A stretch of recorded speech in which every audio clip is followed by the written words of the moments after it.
Hi friends, welcome back to our channel. ഇന്നത്തെ നമ്മുടെ video മല്ലിയില കാലങ്ങളോളം കേടാകാതെ എങ്ങനെ സൂക്ഷിക്കാമെന്നുള്ളതാണ്. അതിനായിട്ട് ഞാനിന്ന് ഷെയർ ചെയ്യുന്നത് 3 കിടിലൻ ടിപ്പുകളാണ് കേട്ടോ. നമ്മൾ പച്ചക്കറി വാങ്ങിച്ചാൽ പെട്ടെന്ന് തന്നെ ചീത്തയായി പോകുന്ന ഒന്നാണ് മല്ലിയില. ഈ ഒരു രീതിയിൽ നിങ്ങൾ സ്റ്റോർ ചെയ്യുവാണെങ്കിൽ നമ്മൾ ചട്ടിയിൽ നിന്ന് നുള്ളിയെടുക്കുന്ന രീതിയിൽ നമുക്ക് ഫ്രിഡ്ജിൽ മല്ലിയില വളർത്താനായിട്ട് കഴിയും. അതുപോലെ തന്നെ ഫ്രിഡ്ജിൽ സൂക്ഷിക്കാണ്ട് നമുക്ക് കിച്ചൺ കൗണ്ടറിലും മല്ലിയില സൂക്ഷിക്കാനായിട്ട് പറ്റും. അപ്പം നമുക്ക് വീഡിയോ ഒന്ന് കണ്ടു നോക്കിയാലോ. ഞാൻ സാധാരണയായിട്ട് മാസത്തിൽ ഒരു പ്രാവശ്യമാണ് കേട്ടോ മല്ലിയില വാങ്ങാറുള്ളത്. ഈ ഒരു രീതിയിൽ സൂക്ഷിക്കുന്നത് കൊണ്ട് തന്നെ അവസാനത്തെ ഇല വരെ എനിക്ക് ഫ്രഷായിട്ട് ഉപയോഗിക്കാനായിട്ട് കഴിയാറുണ്ട്. നമ്മുടെ ആദ്യത്തെ രീതി ഫ്രഷായിട്ട് ചെടിച്ചട്ടിയിൽ നിന്ന് മല്ലിയില നുള്ളിയെടുക്കുന്നത് പോലെ സൂക്ഷിക്കുന്നതാണ്. അതിനായിട്ട് നമുക്ക് വേണ്ടത് ഇതുപോലെ ഉപയോഗിച്ചിട്ട് കളഞ്ഞിട്ടുള്ള ഒരു പ്ലാസ്റ്റിക്കിൻ്റെ ബോട്ടിലാണ് കേട്ടോ. ഈ ഒരു ബോട്ടിലിൻ്റെ മുകൾ ഭാഗം നമുക്ക് ആദ്യം ഒന്ന് കട്ട് ചെയ്തെടുക്കാം. അതിനായിട്ടൊരു നൈഫ് ചെറുതായിട്ടൊന്ന് ചൂടാക്കി മുറിച്ചെടുക്കുകയാണെങ്കിൽ പെട്ടെന്ന് നമുക്ക് കട്ട് ചെയ്തെടുക്കാനായിട്ട് കഴിയും. ഇത് ഞാനിപ്പം ഈ ഒരു രീതിയിൽ കട്ട് ചെയ്തെടുക്കുന്നുണ്ട്. ഇനി നമുക്ക് വേണ്ടത് ഈ ബോട്ടിലിൻ്റെ അടിഭാഗമാണ്. ആ നടുക്ക് വരുന്ന പോർഷൻ നമുക്ക് ആവശ്യമില്ല കേട്ടോ. അപ്പം ഞാൻ അടിഭാഗം കൂടി ഒന്ന് കട്ട് ചെയ്തെടുക്കുന്നുണ്ട്. ഈ ഒരു രീതിയിൽ നിങ്ങൾ മല്ലിയില സൂക്ഷിക്കുകയാണെങ്കിൽ അവസാനത്തെ ഇല വരെ ഫ്രഷായിട്ട് നമുക്ക് നുള്ളിയെടുക്കാനായിട്ട് കഴിയും. അതുപോലെ തന്നെ ഈ ചെടിയിൽ നിന്ന് പുതിയ ഇലകളും കിളിച്ച് വരും കേട്ടോ. അപ്പോൾ നിങ്ങളിതൊന്ന് ട്രൈ ചെയ്ത് നോക്കണം. എന്നിട്ട് നിങ്ങളുടെ വാല്യുബിൾ ആയിട്ടുള്ള ഫീഡ്ബാക്കും എന്നെ അറിയിക്കാനായിട്ട് മറക്കരുത്. ഇപ്പോൾ എന്താ ഞാൻ ഈ ബോട്ടിലിൻ്റെ അടിഭാഗം കൂടി ഒന്ന് കട്ട് ചെയ്തെടുത്തിട്ടുണ്ട്.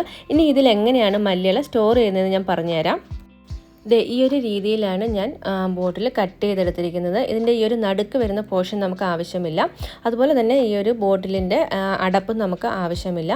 ഇനി നമ്മൾ ഇതിലേക്ക് മല്ലിയില സ്റ്റോർ ചെയ്യാനായിട്ട് പോകുന്നത് നമ്മുടെ താഴ്ഭാഗം ഉണ്ടല്ലോ ആ ബോട്ടിലിൻ്റെ, അതിലേക്ക് ഒരു 3/4 ഗ്ലാസോളം വെള്ളം നമ്മൾ ഒഴിച്ചു കൊടുക്കുന്നുണ്ട്.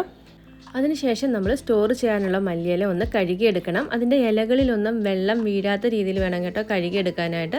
നമ്മൾ കടയിൽ നിന്ന് വാങ്ങിക്കൊണ്ട് വരുമ്പോൾ ഈ ഒരു രീതിയിൽ വേരോടെ ആയിരിക്കും കിട്ടുക. അപ്പോൾ ആ വേരിൻ്റെ ഭാഗത്തുള്ള മണ്ണ് മാത്രം നല്ല രീതിയിൽ വെള്ളത്തിലൊന്ന് കഴുകിയെടുക്കണം. അതിനുശേഷം ആ ഒരു മല്ലിയിലയ്ക്കുള്ളിലുള്ള വാടിയതും കരിഞ്ഞതുമായിട്ടുള്ള ഇലകളൊക്കെ മാറ്റിയതിന് ശേഷം വേണം സ്റ്റോർ ചെയ്യാനായിട്ട്. അല്ലെങ്കിൽ നമ്മുടെ ഫ്രഷ് ആയിട്ടുള്ള ഇലകളും പെട്ടെന്ന് തന്നെ ചീത്തയായിട്ട് പോകും. ഇനി നമുക്ക് വൃത്തിയാക്കിയെടുത്ത മല്ലിയില എങ്ങനെയാണ് സ്റ്റോർ ചെയ്യുന്നത് നോക്കാം. അതിനായിട്ട് നമ്മൾ കട്ട് ചെയ്ത് വെച്ചിരുന്ന ആ ഒരു കുപ്പിയുടെ മുകൾ ഭാഗം ഉണ്ടല്ലോ, അതിനുള്ളിലൂടെ ഈ ഒരു രീതിയിൽ കടത്തി വെച്ച് കൊടുക്കാം. മല്ലിയിലയുടെ വേര് മാത്രമേ വെള്ളത്തിൽ മുട്ടാവൂ. ഈ ഒരു രീതിയിൽ നിങ്ങൾ സ്റ്റോർ ചെയ്യുകയാണെങ്കിൽ ഒരു ഇല പോലും ചീത്തയാകില്ല. 2-3 ദിവസം കൂടുമ്പം ഈ ഒരു വെള്ളം നമ്മൾ മാറ്റി കൊടുത്താൽ മതി. മാത്രവുമല്ല ഈ ഒരു രീതിയിൽ സ്റ്റോർ ചെയ്തപ്പം എനിക്ക് ഏറ്റവും ഇഷ്ടപ്പെട്ടത് പുതിയ ഇലകൾ ഇതിൽ നിന്ന് കിളിച്ച് വരാനും കൂടി തുടങ്ങിയിട്ടുണ്ടായിരുന്നു. ഇത് നമുക്കിനി കിച്ചൺ കൗണ്ടറിൽ സ്റ്റോർ ചെയ്യാവുന്നതാണ്. അതല്ലാന്നുണ്ടെങ്കിൽ ഫ്രിഡ്ജിൻ്റെ ഡോർ സൈഡ് ഉണ്ടല്ലോ, അവിടെ വേണമെങ്കിൽ നമുക്ക് സ്റ്റോർ ചെയ്യാം. കിച്ചൺ കൗണ്ടറിലാണെങ്കിൽ നമ്മളിത് ഇങ്ങനെ വെച്ച് കൊടുക്കുകയാണെങ്കിൽ നമുക്ക് ആവശ്യമുള്ളപ്പോൾ ഫ്രഷ് ആയിട്ടുള്ള ഇലകളൊക്കെ ഇതിൽ നിന്ന് നുള്ളിയെടുക്കാനായിട്ട് കഴിയും. ഏകദേശം എനിക്ക് തോന്നുന്നു ഒരു 2 മാസം വരെയൊക്കെ നല്ല ഫ്രഷ് ആയിട്ട് തന്നെ നമ്മൾ ഇടയ്ക്കിടയ്ക്ക് വെള്ളം മാറ്റി കൊടുക്കുകയാണെങ്കിൽ ഈ ഒരു മല്ലിയില ഇങ്ങനെ തന്നെ ഇരുന്നോളും. ഇനി നിങ്ങളിത് ഫ്രിഡ്ജിലാണ് സൂക്ഷിക്കുന്നതെങ്കിൽ ഒരു പോളിത്തീൻ ബാഗ് വെച്ചിട്ട് ഇതൊന്ന് കവർ ചെയ്ത് വെക്കാനായിട്ട് മറക്കരുത്. അപ്പോൾ അധികമായിട്ടുള്ള തണുപ്പ് ഈ ഒരു മല്ലിയിലയിൽ തട്ടുകയില്ല. ആവശ്യമുള്ള സമയത്ത് നമുക്ക് ഈ ഒരു കവർ മാറ്റിയിട്ട് ഇതിൽ നിന്ന് മല്ലിയില നുള്ളിയെടുത്താൽ മതി.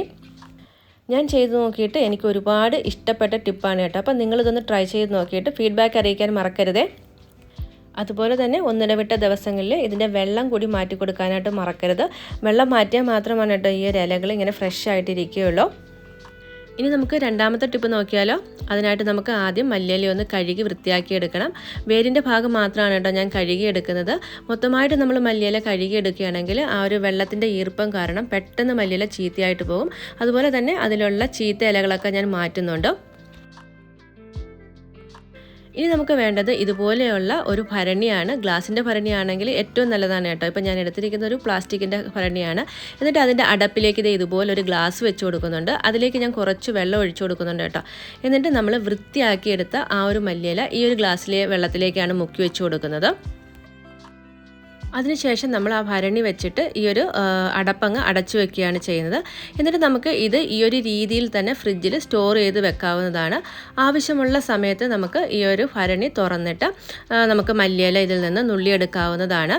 അതുപോലെ തന്നെ 2-3 ദിവസം കഴിയുമ്പം ഈ ഒരു വെള്ളം മാറ്റി കൊടുക്കാനായിട്ട് നിങ്ങൾ പ്രത്യേകം ശ്രദ്ധിക്കണം കേട്ടോ. എന്നാൽ മാത്രമാണ് നമ്മൾ ഉദ്ദേശിക്കുന്നത് പോലെ മല്ലിയില നല്ല ഫ്രഷ് ആയിട്ട് നമുക്ക് കുറേ കാലം സൂക്ഷിക്കാനായിട്ട് പറ്റുകയുള്ളൂ. ഈ ഒരു രീതിയിൽ വെക്കുമ്പം ഇലകളൊക്കെ നല്ലതുപോലെ ഒതുക്കി വെച്ചതിന് ശേഷം അടച്ചു വെക്കാനായിട്ട് ശ്രദ്ധിക്കണം കേട്ടോ. ഇലകൾ ഒരിക്കലും വെള്ളത്തിൽ തട്ടരുത്. അപ്പോൾ ഇങ്ങനെ സൂക്ഷിച്ചാൽ നമുക്ക് 1-2 മാസം വരെയൊക്കെ നല്ല ഫ്രഷ് ആയിട്ട് മല്ലിയില സൂക്ഷിക്കാനായിട്ട് കഴിയും. ഈ ഒരു രീതിയും ചെടിച്ചട്ടിയിൽ നിന്ന് നമ്മൾ ഫ്രഷായിട്ട് മല്ലിയില നുള്ളിയെടുക്കുന്നത് പോലെ സൂക്ഷിക്കാൻ പറ്റുന്ന നല്ല കിടിലനായിട്ടുള്ളൊരു രീതിയാണ് കേട്ടോ. ഇനി നമുക്ക് മൂന്നാമത്തെ രീതി നോക്കാം. ഈ ഒരു രീതിയിൽ സ്റ്റോർ ചെയ്ത് വെക്കുകയാണെങ്കിൽ വർഷങ്ങളോളം മല്ലിയില കേടാകാണ്ട് നമുക്ക് ഉപയോഗിക്കാനായിട്ട് കഴിയും. അതിനായിട്ട് ഞാൻ ആവശ്യമുള്ള മല്ലിയില ഇതുപോലെ ആ വേരിൻ്റെ ഭാഗമൊക്കെ ഒന്ന് കട്ട് ചെയ്തിട്ട് എടുക്കുന്നുണ്ട്. കൂടെ തന്നെ ചീഞ്ഞതും വാടിയതുമായിട്ടുള്ള ഇലകളൊക്കെ ഞാൻ മാറ്റിയിട്ടുണ്ട് കേട്ടോ. നല്ല ഫ്രഷ് ആയിട്ടുള്ള ഇലകൾ മാത്രമാണ് സ്റ്റോർ ചെയ്യാനായിട്ട് എടുത്തിരിക്കുന്നത്. പിന്നെ നമ്മൾ ഈ കട്ട് ചെയ്ത് കളഞ്ഞിട്ടുള്ള ആ വേരിൻ്റെ ഭാഗം ഉണ്ടല്ലോ, അതൊരു ചെടിച്ചട്ടിയിൽ വെച്ച് കൊടുക്കുകയാണെങ്കിൽ ഇതിൽ നിന്ന് പുതിയ ചെടികളൊക്കെ കിളിച്ചു വരും കേട്ടോ. കട്ട് ചെയ്ത് വെച്ചിരിക്കുന്ന ഈ ഒരു മല്ലിയില നമുക്കൊന്ന് കഴുകി വൃത്തിയാക്കി എടുക്കണം. അതിനായിട്ട് ഞാൻ ഒരു പാത്രത്തിൽ കുറച്ച് വെള്ളം എടുത്തിട്ടുണ്ട്. ഇനി ഞാൻ ഇതിലേക്ക് ഒഴിച്ചു കൊടുക്കുന്നത് നമ്മുടെ വിനാഗിരിയാണ് കേട്ടോ. ഈ വിനാഗിരി ഇട്ട വെള്ളത്തിൽ ഏകദേശം ഒരു 5 മിനിറ്റോളം നമ്മൾ ഈ മല്ലിയില മുക്കി വെക്കുന്നുണ്ട്. അതിനുശേഷം നല്ലതുപോലെ ഫ്രഷ് ആയിട്ടുള്ള വെള്ളത്തിൽ 1-2 പ്രാവശ്യം കൂടെ ഒന്ന് കഴുകിയെടുക്കുന്നുണ്ട് കേട്ടോ. വിനാഗിരി ഇട്ട വെള്ളത്തിൽ നമ്മൾ മുക്കി വെക്കുന്നത് മല്ലിയിലയിലുള്ള വിഷാംശമൊക്കെ ഒന്ന് പോയി കിട്ടാൻ വേണ്ടിയാണ്. ഈ ഒരു രീതിയിൽ നമുക്ക് ഏത് പച്ചക്കറികളും കഴുകി വൃത്തിയാക്കി എടുക്കാവുന്നതാണ്. ഇപ്പം നമ്മൾ ഈ ഒരു വെള്ളത്തിൽ മുക്കി വെച്ചിട്ട് ഏകദേശം 5 മിനിറ്റ് കഴിഞ്ഞിട്ടുണ്ട്. ഇനി ഞാനിത് നല്ലതുപോലെ ഒന്ന് കഴുകി ഫ്രഷ് ആയിട്ടുള്ള വെള്ളത്തിൽ 2-3 പ്രാവശ്യം ഒന്ന് കഴുകി എടുക്കുന്നുണ്ട്. അതിനുശേഷം നല്ല കോട്ടൻ്റെ ടവലിലിട്ടിട്ട് ഈ ഒരു വെള്ളത്തിൻ്റെ നനവ് മൊത്തവും പോകുന്നത് വരെ ഒന്ന് തുടച്ചെടുക്കുന്നുണ്ട് കേട്ടോ. കോട്ടൻ്റെ ടവലിലേക്ക് ഇട്ട് കൊടുക്കുമ്പം ഞാൻ മല്ലിയില ചെറിയ ചെറിയ പീസുകളായിട്ടൊന്ന് കട്ട് ചെയ്തെടുക്കുന്നുണ്ട്. പെട്ടെന്ന് ഉണങ്ങി കിട്ടാൻ വേണ്ടിയാണ് കേട്ടോ. അതിനുശേഷം ഞാൻ ഏകദേശം ഒരു അരമണിക്കൂർ നേരം ഫാനിൻ്റെ കീഴിൽ വെച്ചിട്ട് നല്ലപോലെ ഈർപ്പം മാറുന്നത് വരെ ഒന്ന് ഉണക്കിയെടുത്തിട്ടുണ്ട്. ഒരിക്കലും നിങ്ങളിത് വെയിലത്ത് വെച്ച് ഉണക്കിയെടുക്കരുത്. വെയിലത്ത് വെച്ച് ഉണക്കിയെടുക്കുകയാണെങ്കിൽ ആ ഒരു മല്ലിയിലയുടെ ടേസ്റ്റ് മാറ്റിപ്പോകും കേട്ടോ. ഈ ഒരു രീതിയിൽ എത്ര കിലോ മല്ലിയില വേണമെങ്കിലും നിങ്ങൾക്ക് സ്റ്റോർ ചെയ്ത് വെക്കാവുന്നതാണ്. വർഷങ്ങളോളം നമുക്ക് ഒട്ടും തന്നെ കേടാകാണ്ട് ഉപയോഗിക്കാനായിട്ട് പറ്റും. നമ്മുടെ ചാനലിൽ തന്നെ കറിവേപ്പിലയൊക്കെ വർഷങ്ങളോളം കേടാകാണ്ട് സൂക്ഷിക്കാൻ പറ്റുന്ന രീതി അപ്ലോഡ് ചെയ്തിട്ടുണ്ടായിരുന്നു. കാണാത്തവരൊക്കെ ഒന്ന് കണ്ടു നോക്കണേ. വീഡിയോയുടെ ലിങ്ക് ഞാൻ ഡിസ്ക്രിപ്ഷൻ ബോക്സിൽ കൊടുക്കാം. ഇപ്പം ഞാൻ മല്ലിയില നല്ലതുപോലെ ഫാനിൻ്റെ കീഴിൽ വെച്ചിട്ട് ഉണക്കിയെടുത്തിട്ടുണ്ട്. ഇനി നമ്മൾ ഇത് സ്റ്റോർ ചെയ്യാനായിട്ട് പോകുന്നത് ഒന്ന് ചൂടാക്കിയതിന് ശേഷമാണ്. അതിനായിട്ട് നല്ല അടി കട്ടിയുള്ളൊരു പാനിലേക്ക് ഇട്ട് കൊടുക്കുന്നുണ്ട്. അതിനുശേഷം ഞാൻ ഇതിലേക്ക് ചേർത്ത് കൊടുക്കുന്ന പ്രിസർവേറ്റീവ് ഉപ്പാണ് കേട്ടോ. ഏകദേശം ഒരു 1/4 ടേബിൾ സ്പൂണോളം ഉപ്പ് ഇതിലേക്ക് ഇട്ട് കൊടുക്കുന്നുണ്ട്. ഒരു മീഡിയം ഫ്ലെയിമിൽ വെച്ചിട്ടാണ് നമ്മൾ ഈ ഒരു ഇല ചൂടാക്കി എടുക്കുന്നത്. പെട്ടെന്ന് തന്നെ ചൂടായിട്ട് കിട്ടും. ഒരുപാട് സമയമൊന്നും വേണ്ട കേട്ടോ. ഈ ഒരു രീതിയിൽ സ്റ്റോർ ചെയ്യുകയാണെങ്കിൽ നമ്മൾ മുട്ടക്കറിയും ചിക്കൻ കറിയൊക്കെ ഉണ്ടാക്കുന്ന സമയത്ത് നമുക്ക് ഈ ഒരു മല്ലിയില അതുപോലെ തന്നെ കറിയിലേക്ക് ഇട്ട് കൊടുക്കാവുന്നതാണ്. കാരണം നമ്മളിത് ക്ലീൻ ചെയ്തതിന് ശേഷമാണ് സ്റ്റോർ ചെയ്ത് വെക്കുന്നത്. മാത്രമല്ല നമ്മളിതിലേക്ക് പ്രിസർവേറ്റീവായിട്ട് ഉപ്പാണ് ചേർത്തിരിക്കുന്നത്. അതുകൊണ്ട് കറിക്ക് ഒട്ടും തന്നെ ടേസ്റ്റ് വ്യത്യാസം ഉണ്ടാവുകയില്ല. ഇപ്പം നമ്മുടെ മല്ലിയില വെള്ളമൊക്കെ വലിഞ്ഞ് ഒന്ന് സെറ്റായിട്ട് വന്നിട്ടുണ്ട്. ഇനി നമുക്ക് ഫ്ലെയിം ഓഫാക്കി തണുത്തതിന് ശേഷം നല്ല ഗ്ലാസിൻ്റെ ഭരണിയിൽ ആക്കി ഫ്രിഡ്ജിലാണ് സ്റ്റോർ ചെയ്ത് വെക്കുന്നത്. എത്ര കാലം കഴിഞ്ഞാലും ഈ ഒരു മല്ലിയില ഈ ഒരു നല്ല ഫ്രഷ്നെസ്സോട് കൂടി തന്നെ നമ്മുടെ ഗ്ലാസിൻ്റെ ഭരണിയിൽ ഇരുന്നോളും. ഒട്ടും തന്നെ പൂത്തു പോവുകയോ ഒന്നും ചെയ്യുകയില്ല.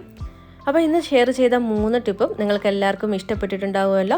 ഇതിലേതാണ് നിങ്ങൾക്ക് ഏറ്റവും കൂടുതൽ ഇഷ്ടപ്പെട്ടതെന്ന് കമൻറ്റ് പറയാനായിട്ട് മറക്കരുത്. ഒപ്പം തന്നെ നമ്മുടെ വീഡിയോ ഇഷ്ടപ്പെട്ടെങ്കിൽ ഒരു ലൈക്കും കൂടി തരണം. കൂടാതെ നമ്മുടെ ചാനൽ ആദ്യമായിട്ട് കാണുന്ന കൂട്ടുകാരുണ്ടെങ്കിൽ ഒന്ന് സബ്സ്ക്രൈബ് ചെയ്യാനും തൊട്ടടുത്ത് കാണുന്ന ബെല്ലൈക്കൻ എനേബിൾ ചെയ്യാനും മറക്കില്ലല്ലോ.